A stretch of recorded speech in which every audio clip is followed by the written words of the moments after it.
صوفیہ کہتے ہیں کہ تمہارا دل اتنا صاف ہو کہ تمہارے دل میں یہ بات بھی نہ آئے، غنا تمہیں نصیب ہو جائے، لیکن اس کے باوجود ہم بشر ہیں، کمزور ہیں،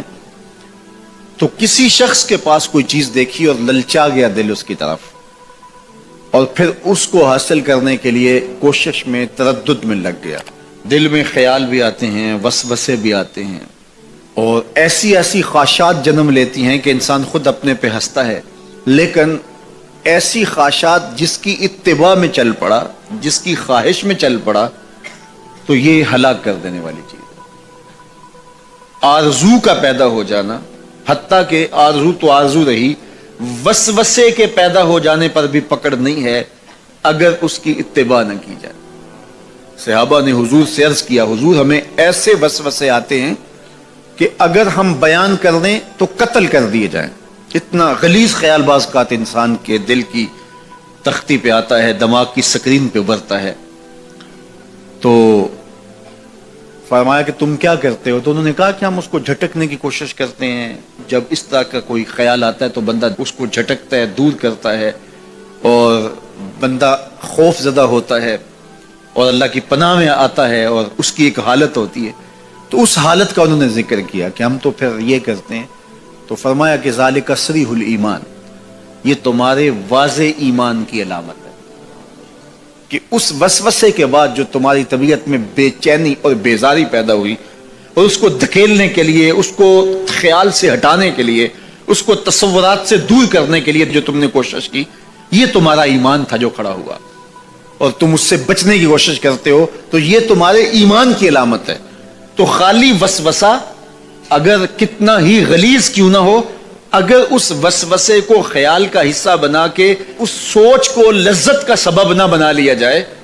حتیٰ کہ غیر محرم کے اوپر آپ کی نظر پڑ گئی، تو فرمایا النظرۃ الاولی لک والثانیۃ علیک، جو پہلی نظر تجھے حاصل ہوئی تو وہ تیرے لیے ہے، لیکن اگر تو نے نظر کا تتبع کیا اور پھر تیری نظر نے دوبارہ پیچھا کیا تو وہ تیرے اوپر وبال بن جائے گی۔ تو خواہش کا، وسوسے کا، اور کسی ایسی چیز کا دل اور دماغ کی سکرین پہ ابھرنا اور خیال پیدا ہو جانا، یہ کوئی بات نہیں ہے۔ انسانی زندگی کے اندر کتنے ہزار خیالات جو ہے وہ انسان کے دماغ میں جو ہے وہ پیدا ہوتے ہیں، اور پیدا ہو کر کے مٹتے ہیں، پھر نئے پیدا ہوتے ہیں۔ کبھی بھی انسان کا دماغ خالی نہیں رہتا، ہر وقت سوچتا ہے۔ آپ اگر یہ طے کر لیں کہ میں کچھ نہیں سوچنا، تو یہ سوچ رہے ہوں گے کہ میں کچھ نہیں سوچنا۔ یہ کبھی ہو نہیں سکتا کہ آپ کا دماغ ہو اور اس کے اندر جو ہے وہ کوئی خیال نہ چل رہا ہو، ہزاروں لاکھوں خیالات کا ایک ہجوم گزرتا ہے۔ تو انسان کا دل، دماغ اس طرح بھاگتا ہے۔ آپ اچھے لوگوں میں رہیں گے تو خیالات پاکیزہ ہوں گے۔ دیکھیے، آپ گندگی کے ڈھیر سے گزر رہے ہوں گے تو خیالات اسی طرح کے ہوں گے نا، اور اگر پھولوں کی روش سے گزر رہے ہوں گے، صحن چمن سے گزر رہیں گے تو خیال اس طرح کے ہوں گے نا۔ آپ جو ہے وہ کسی بازار سے گزر رہے ہوں گے تو خیال اس طرح کے ہوں گے، اور مدینے کی گلی سے گزر رہے ہوں گے تو پھر خیال اسی طرح کے ہوں گے نا۔ اس وقت آپ کے خیالوں کی دنیا کسی اور جہاں میں آباد ہے، اس لیے کہ آپ رسول اللہ کا فرمان سن رہے ہیں۔ لیکن اگر آپ کے سامنے کو گویا غزل گا رہا ہو تو پھر خیال کی وادیوں میں بھٹک کے کہیں آپ اور کھڑے ہوں گے۔ اب بات حضور کے فرامین کی ہو رہی ہے تو تصور پھر گنبد خضرا کے مکی کا ہی ہوگا نا، تصور تو پھر شہر حبیب کا ہی ہوگا۔ لیکن اگر آپ باتیں دوسری جانب کی کر رہے ہو تو تصور پھر ادھر جاتا ہے، اور اسی لیے ہمارے علماء نے کہا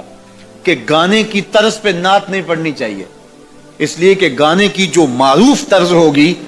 جب اس طرز پہ نعت پڑھی جائے گی تو سن آپ نعت رہے ہوں گے، طرز سے آپ کے دماغ اور آپ کے خیالات بھٹک کے کہیں اور چلے جائیں گے۔